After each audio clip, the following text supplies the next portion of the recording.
Not necessarily those of KKNW, its management, or other advertisers. This program is sponsored by Dr. Pat Basili and Transformation Talk Radio. Welcome to Metamorphosis with Dr. Tassel Faith.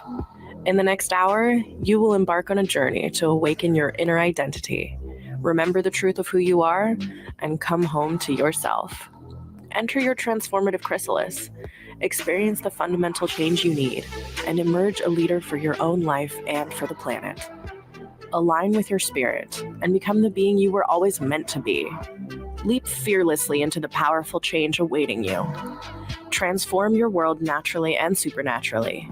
Lead with your magic, trust the unseen, experience quantum leaps. Metamorphosis begins now. Hello, I'm Dr. Tassel Faith, the priestess of Metamorphosis, and you are listening to the Metamorphosis show on the Transformation Talk Network. Please stay with us over the next hour and let us help you experience your own personal metamorphosis. I am beyond delighted to welcome just an amazing being on the planet, Katrina Starr, and I just want to read a little bit about her background. Katrina Starr is an alchemist supporting extraordinary relationships for men and women. Her work includes transformational coaching, DNA somatic repair, quantum physics, and quantum entanglement. She's an international best-selling author, podcaster of Love the Destroyer and the Elemental Lifestyle. And I'm just so delighted to share space with you, Katrina. Welcome to the show. I am so honored and humbled to be here with you. I appreciate this opportunity to just share space and let the magic unfold. Yes.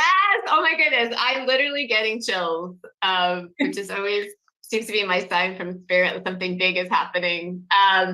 I've been following your work, and to me, you have one of the most authentic, honest, vulnerable, courageous voices of in the coaching sphere that I've ever seen. To me, you seem to show up as your authentic self, and I'm getting chills again as I'm saying this, and I just really want to honor you for being that beautiful light on the planet, and for all of us as a real inspiration for all of us to come more deeply into that authentic self.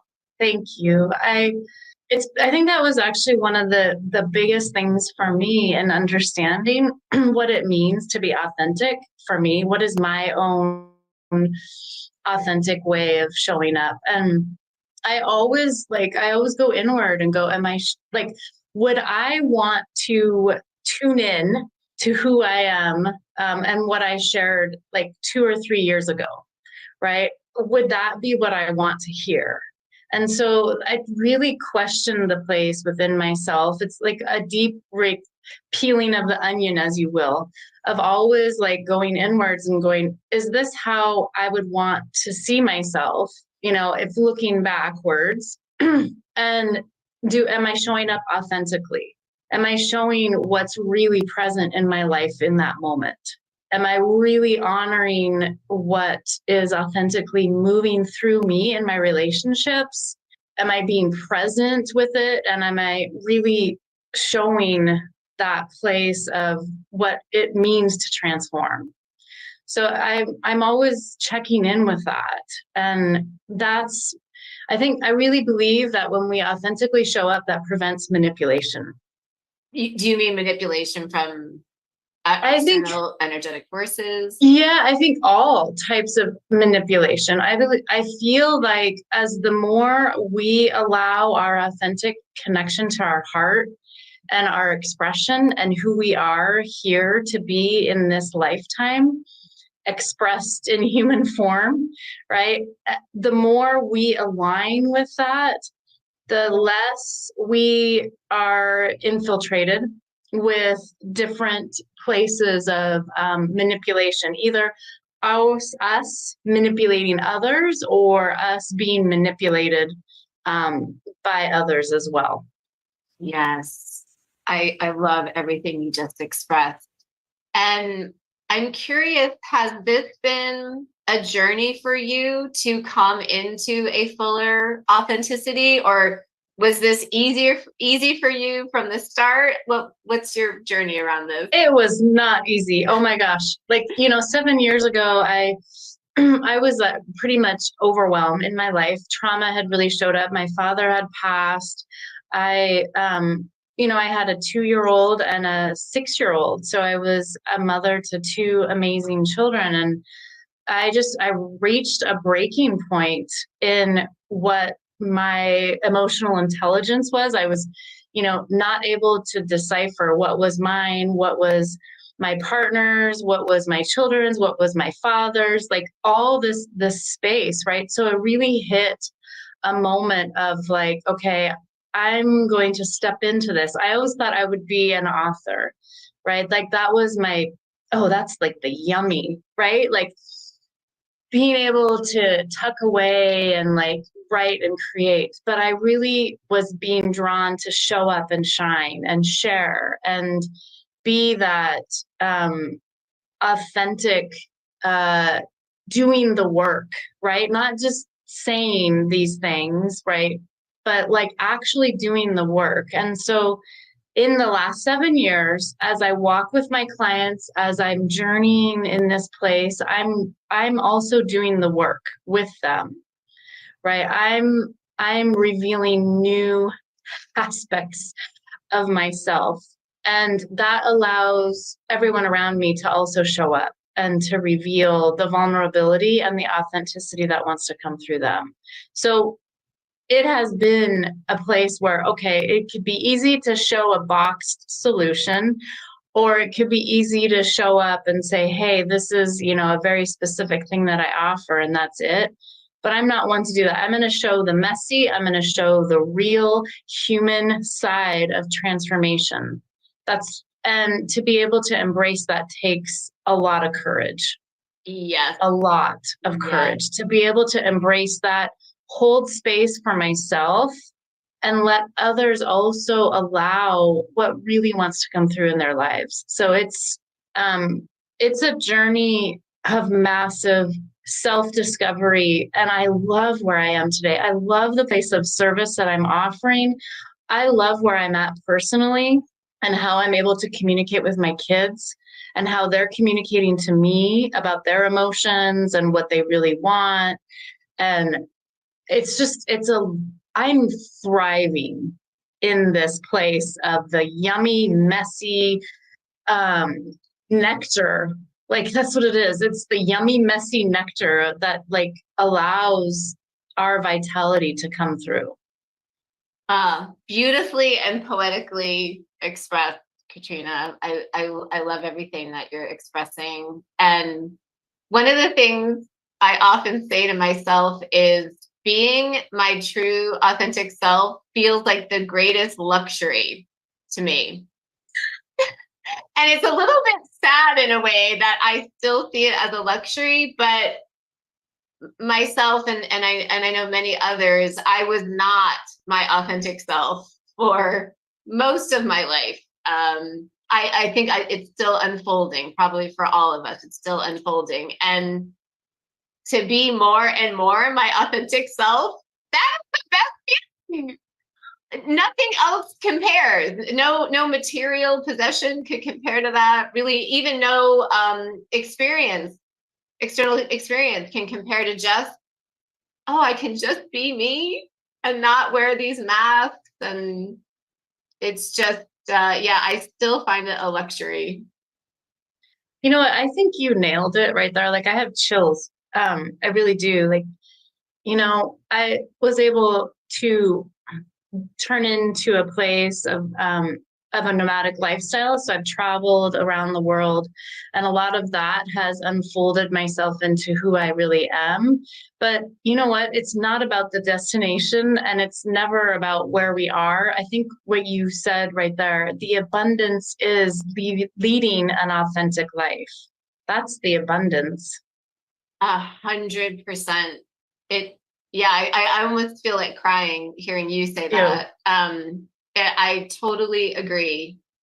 And I know I had so many experiences traveling and living in other countries and lots of different achievements, and all of that was pleasant and added to my life experience. But yeah, as you said, there's something about just being present, internally present, that I'm still relishing. Like right now, my favorite thing is to go for a walk and just be with myself and just be with whatever is there. And sometimes it's really painful, but I'm still so happy to be with that because it's what's there. And I feel whole and at peace being with all of that. And that's acceptance, right? Yes. That's accepting what is happening in the now, not having to run from it, not having to have this external luxury in order to feel complete or whole. I mean, I basically feel like so much of my unraveling was I had to really go, it's not about where I'm at, like in the world. It's not about what really is surrounding me. It's about my inner acceptance of what it is. And that is not an easy process. We have been so conditioned that our external reality or our internal reality is not, it cannot be embraced or held. Yes. And that it has to change, that something has to shift. There has to be a different person, a different house, a different car, a different, country, whatever it is. It has to be different in order for us to be able to feel like we arrived to, wholeness. But you will spend your entire life trying to find the thing to make you whole when it's just the acceptance. It's that acceptance inside. And that takes a lot of courage. Yes. I feel that it took me so long to realize that what I really wanted was inner peace. That was the gold mine. And I'm not saying that I have it all the time, but I have more of it than I used to. And that's what I seek. I just seek ease within me. And for me, my external life, it's still unfolding. It's still challenging in many aspects. But there is a sort of bigger and bigger expanse inside of me that there's just distance from that. It matters and it doesn't matter. You know what I hear from you is our capacity, right? It feels like your capacity to expand into peace, your capacity, right? I mean, I always think of that as our central nervous system, and a lot of the work in the quantum that I like to do is just to expand our capacity. Yeah. And a lot of that, our capacity is just to accept the now. Yes. And to embrace that wholeheartedly. And whatever it is showing us, it's showing us another layer of ourselves. Yes. Right? That balance. And I'm a Libra, so I'm all about balance and harmony and peace, right? And also a large part of my driving force is like there's that luxurious side, like that sensuous side with my personality, I guess you could say.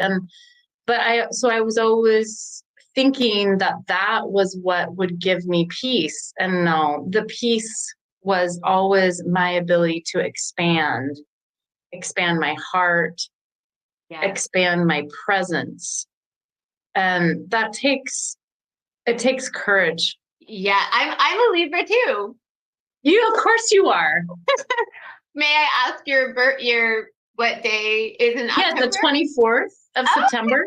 I'm 24th of September. Okay, I'm October 17th. Yeah, so both Libras. I love Libras. I love everybody, but Libras are really awesome. Yeah, it's amazing, isn't it? I'm not surprised that you're a Libra. And I'm everything you say, I just wholeheartedly embrace. And I feel this, you brought up truth, living in the now. What is the now? What is the truth? And I know that too was such a journey for me, partly as a response to childhood challenges, to not really participate in the truth, to really pretend, as a trauma response. And again, it's not the easy route. It's simple. Okay, just be in the truth. Just accept the now. It is a simple task, but it's very challenging. And it's just, I'm really curious about your take on this with our culture of manifesting and the law of attraction and holding the vision, all of that versus also just being with what is. And I even find hope sometimes can be toxic. Because it can just keep taking us out of the now and out of what is here for us to experience presently, in this rush to want something more, something we think is better, grass is always greener type of thing. So just like an interesting balance. Of course, it's the balance, right? For us Libras, it's the scales. And I think that I have, there was like 7 years ago, there was this vision that I had of a deep knowing that I was here to help people and help my community to understand what wealth was really about, right? And so I started to allow the feeling, it was on a huge yacht, and I allowed the feeling of what that was, right? Like, what did it feel like to be surrounded by 40 other people, all different ages, including children, right? What did that feel like for me? Oh my God, there's a road runner that just walked right up to me. I'm outside in Palm Springs and I've never seen a road runner. So what does it feel like? That is always where I'm going with my life, is what does it feel like? And when we talk about manifestation or law of attraction, I've always had a challenging time wrapping what that means. What does that really mean? And does that pull me out of my life? Does that pull me into create something that's actually not supportive to what my life is showing me right now, right? Is it a distraction? Am I being distracted and pulled out? And so the place of what I have tuned into my own work and my own knowing of my own growth is to touch those places, get imaginative, be creative, allow the inner child in me to show up and to play and to be expansive and to touch. Ooh, what would it feel like to be on that yacht? What would it feel like to swim in the water in the Mediterranean? Like, what is that sensation as a human expression, right? And playing with that. And then also that expands, and I've seen it, it expands my ability to be able to touch the places of despair, of tragedy, of loss, of grief, of divorce, of unraveling, of trauma. It allows me to be able to go deep into those places without getting stuck in the mud of it. And so I would say, what is this all? What is that? What did I just share? It's all about feeling. It's about being present in our body, feeling, giving ourselves permission to play, giving the space to be creative and go, wow, this situation right now is really painful and it really hurts. How can I shift my perspective a little bit to see it from a different vantage point? Maybe my divorce is a catalyst for my heart to open instead of a devastating blow to everything that I thought was real, right? Maybe my financial interesting challenges that I've had in supporting myself over the last 7 years as a coach, right? Like the ups and downs, the roller coaster of it, and trusting myself so deeply that I can root into anything that shows up. And it's not actually about me as my worth or who I am as a person, but it's just showing me what's available and how to grow even more and to open up and open my heart, right? And to not make it about me, but to make it about this greater unfolding. So I think it's about these balances that we can allow our body to feel, our heart to open, and our spirit to expand. Oh, that's so beautiful. Our body to feel, our heart to open, and our spirit to expand. Yes, everything you just said totally resonates. And it's our precious human had these plans for our lives, right? I also went through a very heart-wrenching divorce with kids and lots of other heart-wrenching things. And I like to honor the human and the grief of that path not having unfolded in the way that she hoped.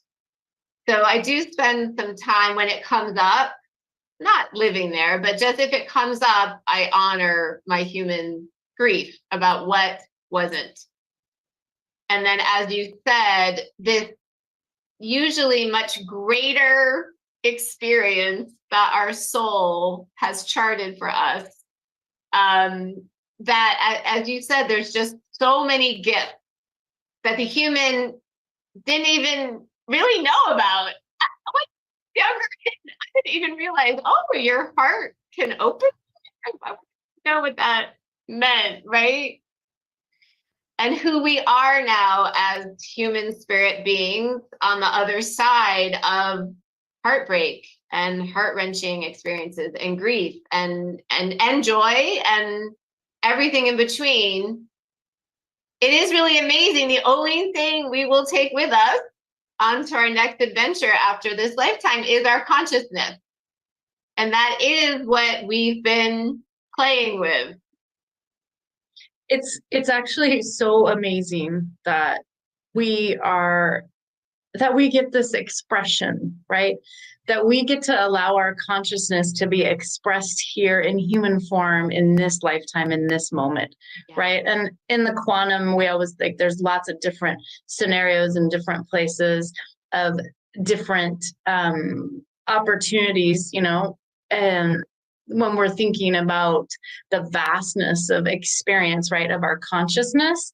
But what an amazing to be embodied in this right now, this moment, to be embodied and to allow the consciousness that is expressing itself through you, through me, through all the listeners here. It's like, I can feel it so deeply in my high heart and my gut, how powerful this is for us to just accept this consciousness that we have. Yes, yes. I like using the word adventure, that this whole incarnative experience, it feels like a grand adventure with plot twists and challenges and pitfalls and treasures and through it all, as you so beautifully said, it's the creator experiencing itself and this consciousness evolving through us. And that perspective just does bring a lot of peace when it is potentially challenging for the human. It does, actually. I think when we allow ourselves to expand into that knowing and to touch that place, I think it can really help with the messy the places of the unexpected and the uncertainty of life, and the places where we do feel despair and destruction, right? Like it's amazing. So oh my God, it is incredible to be able to really understand and know that place of our consciousness expressing itself Yes. here. Yes. What a gift. Yes. And even that has become my litmus test in my body for my guidance. Just my body guidance. Is the decision I'm making or about to make, does it seem to bring a sense of expansiveness, of spaciousness, of some juiciness, or the opposite? Could it feel more, a little more constrictive, a little more hunkering down? So I just love the theme of the universe is expanding, our consciousness is expanding, and how can we each continue to expand? And often there's fear, the human fear through those new expansions of stepping outside of our comfort zone and usually into the unknown. And just those leaps of faith, and it takes a lot of courage. It does. And I want to touch on something. I want to touch on the contraction. I think it's really important that we speak about the contraction, because yummy. Yes. The contraction, I just went through a major contraction. It was like a death portal, and it was probably the most powerful contraction I've ever felt in my experience. And it can be, I think that's where the fear, it's a mirror to the expansiveness of, that's our possibility, right? To expand that far, but then also to be in the contraction and to embrace that.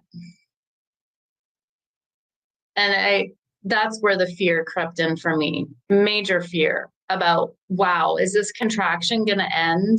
What is this contraction telling me? How do I open up to expansion again? Right? What is this showing me? And that's where the yumminess can be. And that's where we need community.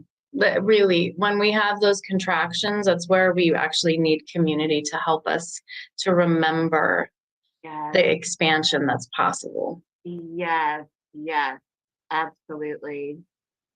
And I'm not exactly sure if this is parallel to what you're saying, but just like going into shadow and going into real depth of pain and the darker side of the human experience. It's interesting because I've had about a year of one of the most painful, I think it's been the most painful year of my life. And just experiencing pain that I didn't know was even possible, that just that depth of heartache, heartbreak. And it grew me, or it's still growing me so enormously. And there have been so many gifts from it, and so much truth, and so much revelation. It's been amazing and really uncomfortable at the same time. The super I am right there with you. And I know so many of us have been going through the same. So many that I've reached out to, and a lot of different people who have come into my sphere ever since July. Some things really started to shift. And I think we were being shown a lot of where our shadow was at play. Yeah. And where our ego as well, the proving energy, right? So I'm right there with you. This last year, like, floored me. It wrung me out, like the universe just was like, here, we're going to squeeze you. Yes. How much can we squeeze you? And are you going to be able to continue to live in your heart? Are you going to continue to make the steps and the choices to support and be of service?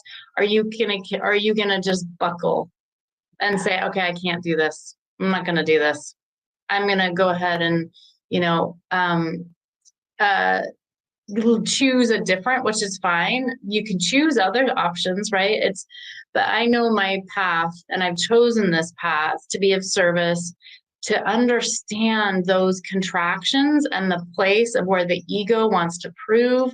And the ego is like, I'm going to show up in ways that are unexpected. So I think this last year was like a major wringing out of things so we could integrate any of the places where we gave some of our power away. Oh my goodness, sister. I so agree. It felt like a purification process.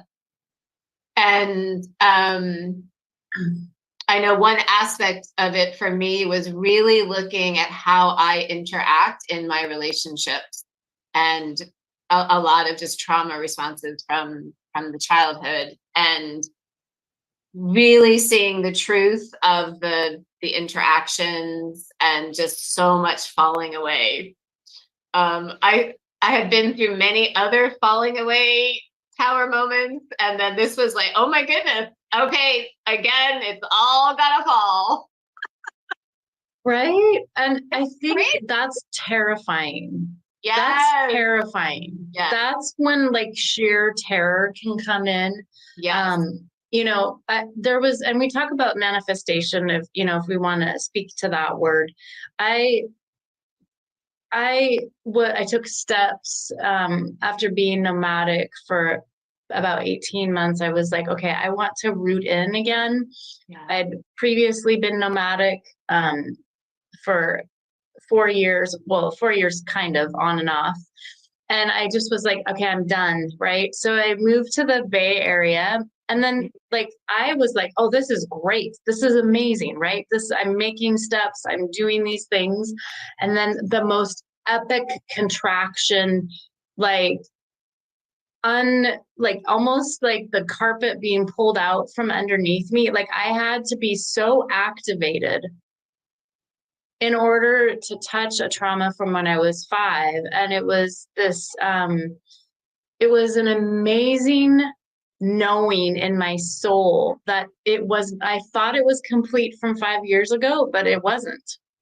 And it showed up again, and it allowed me to transmute a sexual trauma that I am so grateful that I got to transmute. But it really shook me up, and then it put me back in the trajectory of being nomadic again, because it just wasn't in alignment. But my heart opened so much during that contraction. Yeah. I got to feel how much my heart can open to another person, how much my heart can open to my work, how much my heart can open up to the despair of humanity.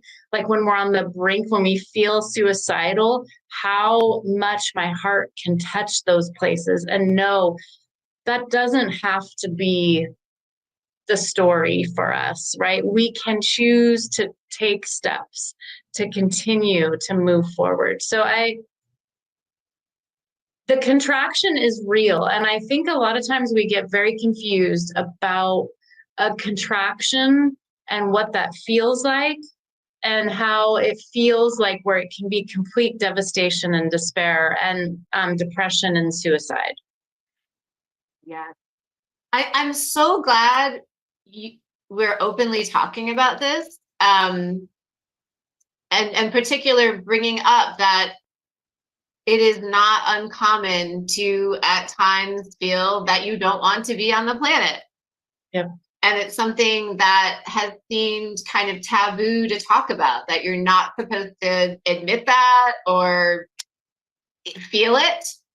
And what I have found is if you And I'm sure you have the same experience. If you go into it and feel it, it will move through rather than just hovering, right under the surface. So, and to not have shame about that, to not have shame that sometimes you might feel that, it's okay to talk about it. And that can actually, I think, prevent actual suicide if we can come together around those human points of the deep despair that life can bring. It is when we voice something, when we're able to articulate whatever it is, whether it's shame around an action that we did, whether it's a place where we feel like we don't have a desire to continue in the trajectory that we thought we were, whatever it is, to be able to voice it and to be really, that allows the energy to flow. It's energy. Absolutely. It's having the courage to voice it. And I think about Twist, right? He took his life in December, and 40 years old. And it's that place of like, you would never imagine that he would be in that space, right? Of that much despair. And it's a choice. There's not a place from judgment or shame that I'm speaking about suicide, or this place of like, it's actually from a place of recognizing that I think that we can be all honest with ourselves, that we've touched those places, and it's okay to touch those places, and it's okay to reach out and say something to someone. And that doesn't mean that you're broken, wounded, like that you are labeled as, like unworthy of whatever it is that you have created in your life. I really think that it touches places for us to be able to be vocal and to voice it, and it transmutes it. And then there's something that always wants to come through, and it's always love. Always. It just is. Like, you make it through that vortex, you share with someone, you're able to open up and get really honest, and especially men, being able to feel that place of compassion towards their struggles and their places of what they've been touching, and to not have shame. I think it is the most powerful gift that we can offer each other in this human experience. Be really honest with this. Yes, complete chills all over. I absolutely agree. It starts with our own inner honesty, our own inner truth, inner acceptance. I love the word honor. During some of my graduate school education, I learned a lot from this therapist, Michael White, who was the pioneer of narrative therapy. And reading one of his therapy transcripts with a transgendered individual, the first thing he asked the individual was, "How can I honor you?" And it brought tears to my eyes, because it was such a different orientation than the mainstream therapeutic orientation, which is, very hierarchical and expert status and all that. And I love just that we can all take that honoring energy to ourselves. Just the most radical, deep, profound honoring of whatever is arising within me. I deeply honor it. I honor it. I honor it. And as you said, when we honor and witness and are present with ourselves, the energy that is ready to move will move through us. And holding space for men especially, it's heartbreaking, right? What men have been taught in our culture. I can't even begin. Like I can't even begin to express when I see anyone being able to express and to honor what they are experiencing in the moment and to embrace it it is probably the yummiest human connection. Absolutely. Because that's real. Like I have tears just thinking about that, right? When it's that melting, when someone says, this is actually what I'm experiencing right now. And not only am I going to honor it, but I want to share that with you. And for us to be able to receive that as a human is probably one of the greatest gifts we could offer each other. I so agree. It is absolute intimacy and connection and humanity. And again, just taking off all of these masks, all of the masks that we've been taught to wear, including in about our feelings and not being honest with how we feel. I'll just quickly share this little anecdote. My son is 15, almost 16, and he's on his wrestling team. And recently he had a really difficult match. He was really like thrown around and pinned. And he didn't show, I think, what most likely was really there. He showed a very like a bravado energy, like, oh, I'm fine, and I'm just gonna shake it off, and I'm a tough guy. And it felt so heartbreaking to me because I could imagine what actually was there, which I think a human would feel in that moment, but the men's culture would not really honor that. And as a mom to a teenage boy, it's really heartbreaking to see where that enculturation starts about not feeling what really is there. It starts, I mean, it's sad. I think it starts from the moment a boy is born. Yeah. And that's not okay. No, I so agree. It's not okay. And your son is courageous in being able to, touch those places. Yeah.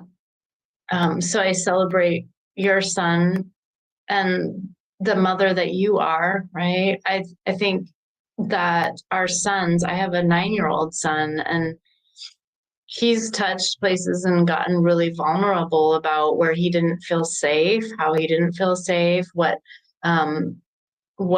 is very present. And when when he's able to see that and communicate that,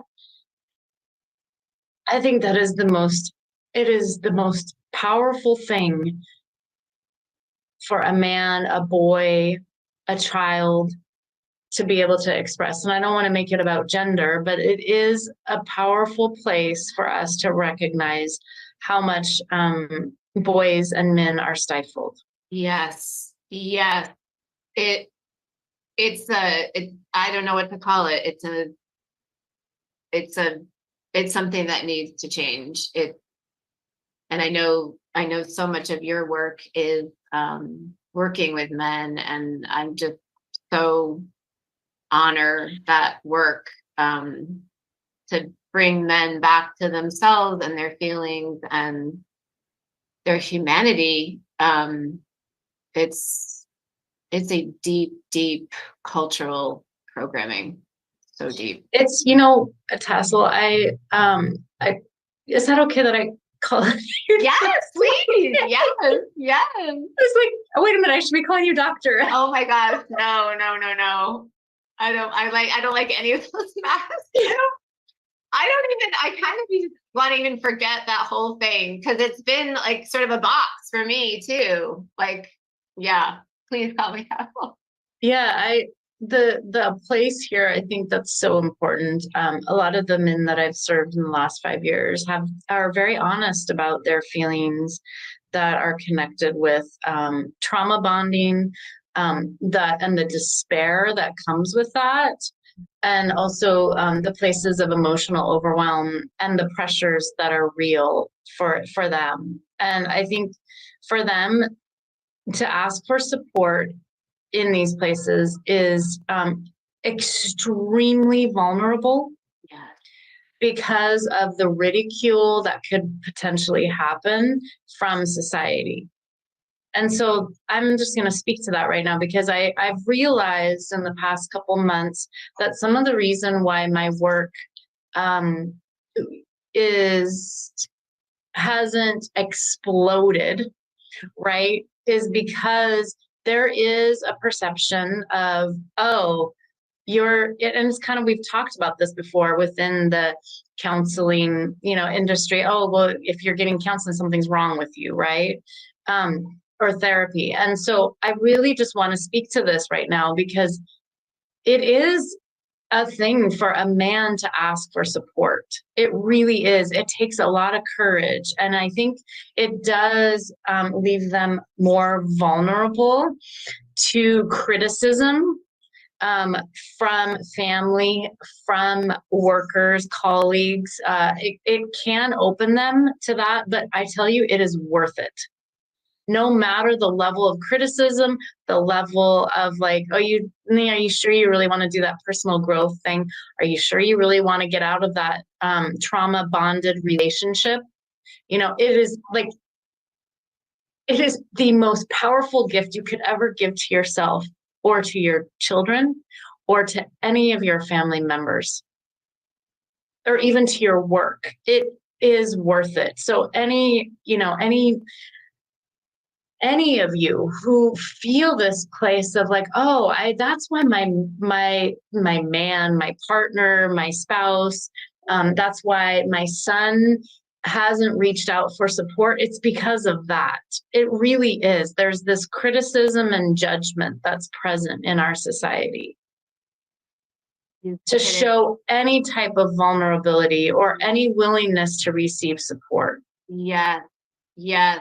And I like that's devastating. That has to change. It has to change. Men are taking their lives. Like one of the women who I've supported, she's like, my boyfriend is in a place of support and he just couldn't do it. He couldn't step in to support. And he almost took his life. And that's not okay. No, it's not. When you know that you have support, when you know that there are places and it's just not like you can't even fathom doing that. So thankfully now he is in places of support and it's beautiful to know that he is getting to that place. And sometimes it takes a massive opening and experience to get to that place where we ask for support, unfortunately. I feel like asking you, what can we do? What can you and me and anyone listening, what can we do to help shift what we're talking about with men? So in 2011, it was on Christmas Eve. I had this dream of my son before he was even born. And he was 5 months old and he was in my ex's childhood bedroom, right? And he pooped everywhere, like just let it all out. And I knew that was the anger of the masculine.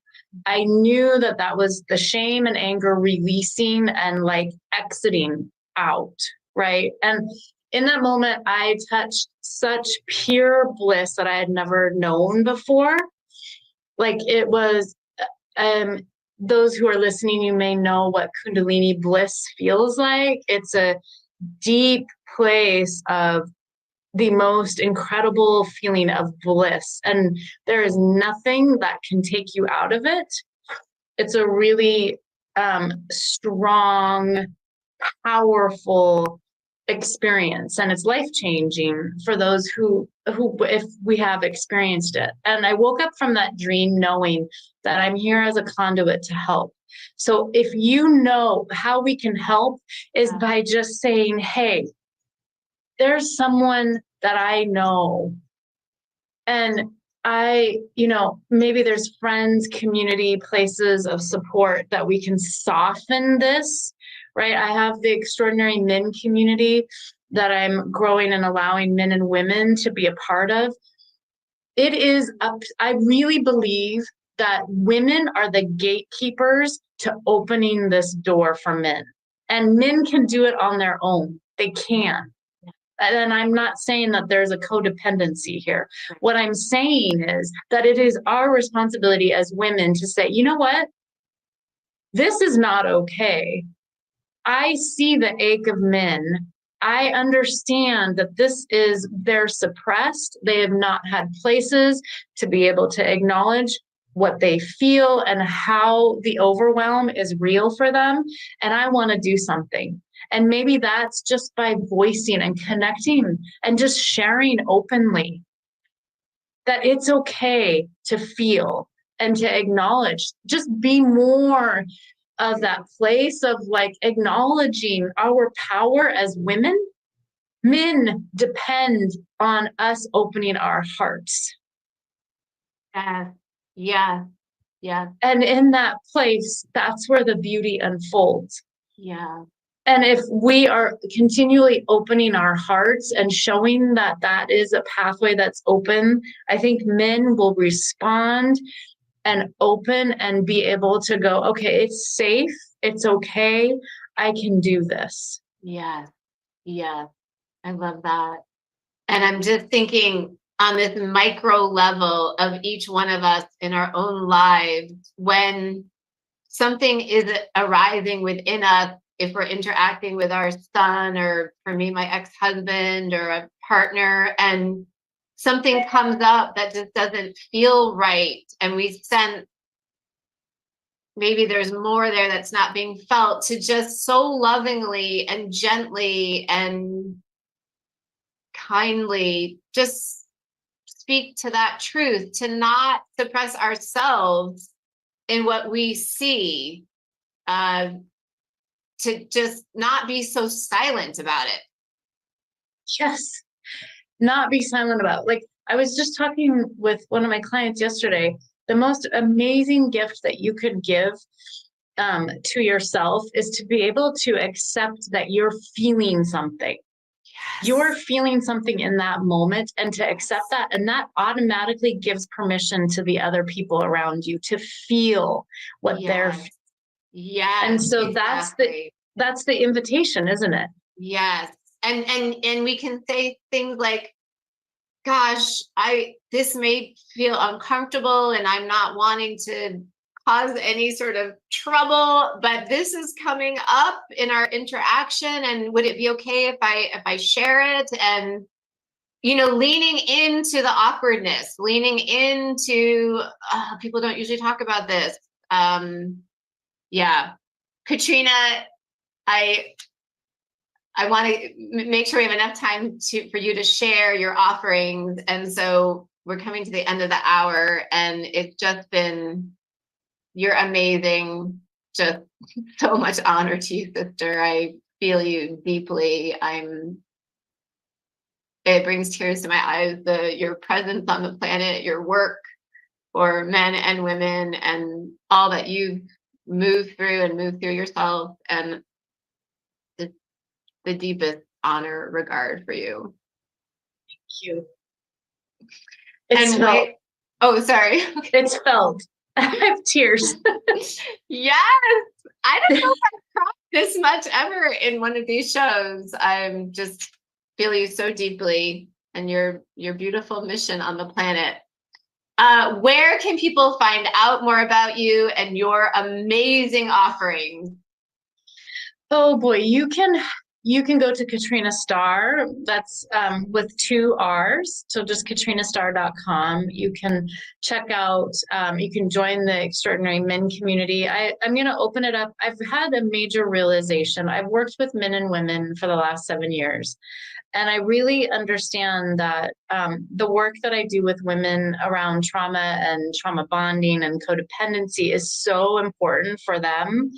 And I love supporting women. And I realize that the men that I support as well, they usually always come to me because a woman has said, try this. This is different. You will get results. You can heal. You can take bold steps. So that's a major awareness that I've seen. So there's lots of different ways you can connect with me there at katrinastarr.com. Wonderful. I can't imagine a better being to just be with you and hold space and facilitate everything that we've talked about in this hour, and this amazing being, Katrina. Thank you so much. Thank you to the listeners, and thank you for joining us here on the Metamorphosis Show. So much love to everyone. Thank you for joining Dr. Tassel Faith, Priestess of Metamorphosis, on your road to transformation and freedom. Each step takes you closer to becoming an awakened, empowered, courageous, and a moves mountains kind of person. Join us again, the 2nd and 4th Wednesday of each month at 12 noon Eastern Time for more guidance and encouragement. Until then, lead with your magic, trust the unseen, experience quantum leaps. The views expressed on this